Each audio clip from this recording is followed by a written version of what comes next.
ఈరోజు wisdom bite. Death is inevitable, how we live life matters.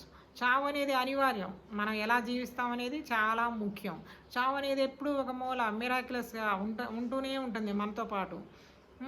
మనం success కానీ partners కానీ మనతో వచ్చినా రాకపోయినా చావు అనేది మాత్రం కంపల్సరీ. జీవితంలో ఏదైనా గ్యారంటీగా జరిగేది ఉందంటే అది మాత్రం చావే అనమాట.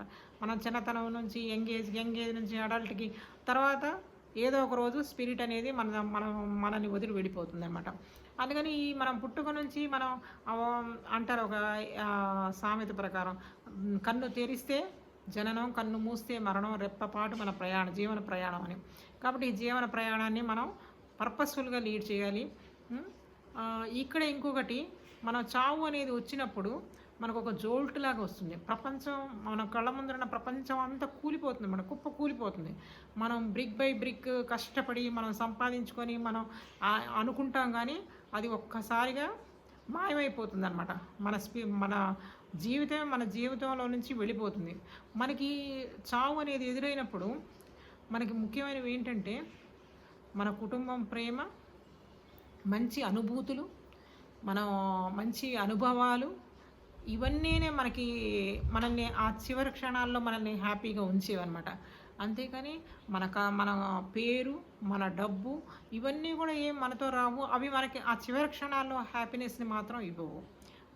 గొప్ప Apple company co founder Steve jobs ఏమంటారు, మరణశయ్య మీద ప్యాంక్రియాటిక్ క్యాన్సర్తో బాధపడుతున్నప్పుడు ఎంత డబ్బు పెట్టినా కూడా ఆయన వ్యాధి నయమవదు. అప్పుడు ఆయన ప్రపంచానికి ఒక లెటర్ రాస్తాడు, ఏంటంటే జీవితాన్ని చేజారనివ్వకండి. నేను ఎంతో డబ్బు వెనకాల పరిగెట్టాను, ఎంతో డబ్బు సంపాదించాను, కానీ ఇప్పుడు నాకు ఈ మరణశయ్య మీద ఇది అతి ఖరీదమైన మంచం అంటాడనమాట. ఎందుకంటే ఆయనకి ఆ చావు దగ్గర పడుతున్న సమయంలో ఆయన నాకు డబ్బు కానీ ఏది కానీ నాకు పేరు కానీ ఏది కూడా నన్ను కాపాడలేదు. నేను కారుగా ఉంటే నేను డ్రైవర్ని పెట్టుకోగలను, దేనికైనా కూడా నేను మనుషులు పెట్టుకోగలను, కానీ ఈ జబ్బు అనేది మాత్రం నేనే భరించాలి, ఈ బాధని దీన్ని నేనే భరించాలి, నాకెంత డబ్బున్నా కూడా నాకు ఉపయోగం లేదు అంటాడు. అందుకని జీవితాన్ని అందంగా చేసుకోండి, దాన్ని అనుభవాలతో బాగా నింపుకోండి.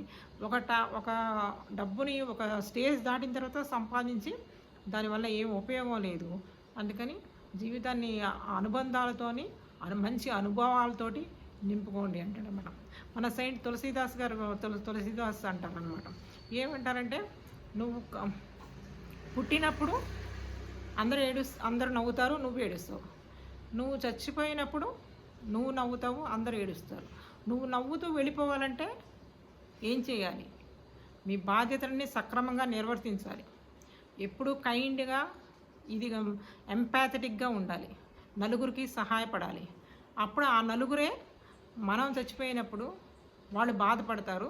మన బాధ్యతలన్నీ సక్రమంగా నిర్వర్తించాము, అన్నీ చేసాము, సొసైటీకి కొంచెం కాంట్రిబ్యూట్ చేసాము, ఒక పర్పస్ఫుల్ లైఫ్ లీడ్ చేసాము అని మనం సంతోషంగా వెళ్ళిపోగలగాలి.